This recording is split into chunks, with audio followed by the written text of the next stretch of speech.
Assalamualaikum warahmatullahi wabarakatuh. Saya Riki Suf Alamin dari kelas IITE akan menjelaskan tentang aplikasi akhlak Rasulullah Shallallahu Alaihi Wasallam. Yang pertama adalah latar belakang. Bahwasanya akhlak ialah sifat-sifat yang dibawa manusia sejak lahir, yang tertanam dalam jiwa dan selalu ada padanya. Sifat ada dua, yaitu sifat tercela dan sifat terpuji.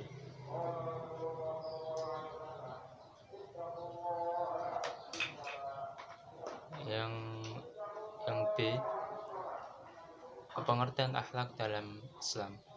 Akhlak dalam bahasa Arab berasal dari kata khuluq, berarti tingkah laku, perangkai atau tabiat. Secara terminologi, akhlak adalah tingkah laku seorang atau didorong oleh suatu keinginan secara mendasar untuk melakukan suatu perbuatan. Itu adalah pengertian akhlak. Yang C, perspektif Syekh Ja'far Al-Banjari tentang akhlak Rasulullah Shallallahu Alaihi Wasallam. Berdasarkan bacaan kitab Maulid berjanji pada bab ke-19,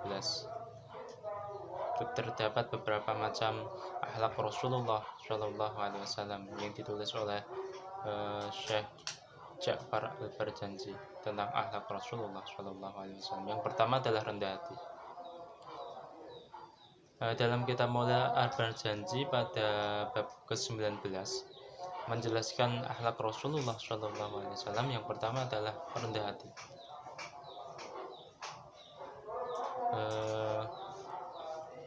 Dalam kitab Al-Barjanji dijelaskan bahwasanya Bismillahirrahmanirrahim, wa kana sallallahu alaihi wasallam syadidul haya'i wa tawadhu.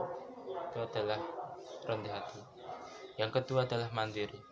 Sebagai tanda kemandirian yang dimiliki Nabi Muhammad, Syekh Ja'far Al-Barjanji menuliskan dalam kitab Al-Barjanji, yakhshifu na'lahu wa yarfa'u sawbahu wa yahdubu syatahu wa yasir. Bila beliau mengesol sendiri sepatunya dan mengambing hitamkannya. Yang ketiga adalah qanaah. Dalam kitab Al-Barjanji, wa yusibu ala badnil hajar min al-ju'i wa qad utiya mafatihal khazain al-ardiyah wa rawadajul jibal bi an takuna lawdaban fa'abda. Beliau ikatkan batu di perutnya karena lapar, padahal beliau telah diberi kunci-kunci perbendaraan bumi, gunung-gunung merayunya untuk menjadikan emas baginya, tapi beliau menolaknya. Itulah qanaahnya Nabi Muhammad Shallallahu Alaihi Wasallam, sangat qanaah, sangat menerima dengan keadaannya.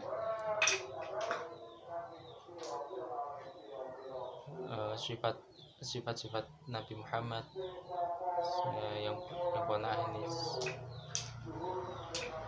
sangat patut dicontoh untuk kita semua. Yang keempat adalah sayang terhadap keluarga. Dalam kitab Al-Barjanji, fi khidmati ahli bisuyratin sariyah, artinya beliau melayani keluarganya dan para sahabat-sahabatnya dengan baik. Yang kelima, mencintai orang-orang fakir, miskin dan umat. Wa yuhibbul fuqara wal masakin wa yajlisu ma'ahum wa ya'udu marudahum wa yashi'u janazahum wa la yaqiru faqiran adqa'ahu al-faqru wa ashwa. Beliau mencintai orang-orang fakir, miskin dan duduk bersamanya, mengiringi jenazah mereka, tidak menghina orang fakir dan tidak membiarkannya fakir. Itu akhlak Rasulullah, di mana akhlak mencintai orang-orang fakir, miskin. Yang keenam adalah jujur. Wa yata'alafu 'ala syarafi wa yukrimu 'ala al-fadli wa yamazzahu wa la yaqulu illa haqqan yuhibbu Allah ta'ala wa yarda.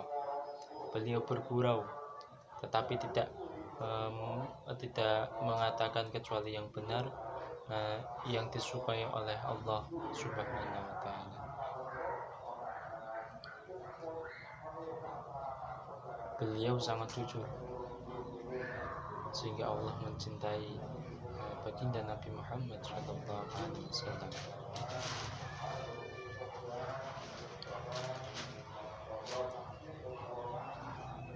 yang itu adalah perspektif Imam Al-Bushri tentang akhlak Rasulullah SAW dalam syair Al-Burdah.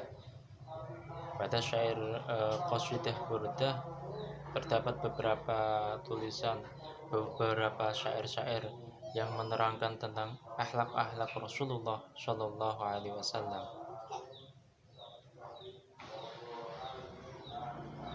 Yang pertama adalah taat beribadah.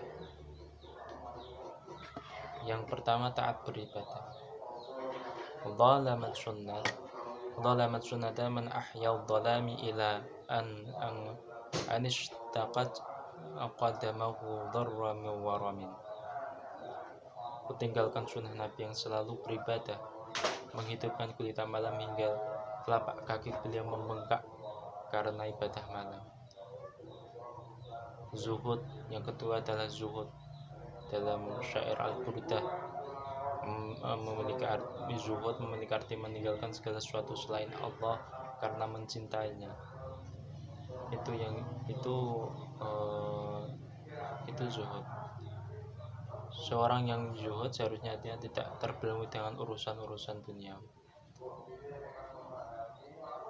Yang ketiga adalah pemimpin yang baik. Beliau adalah pemimpin yang baik yang patut dicontoh untuk kita.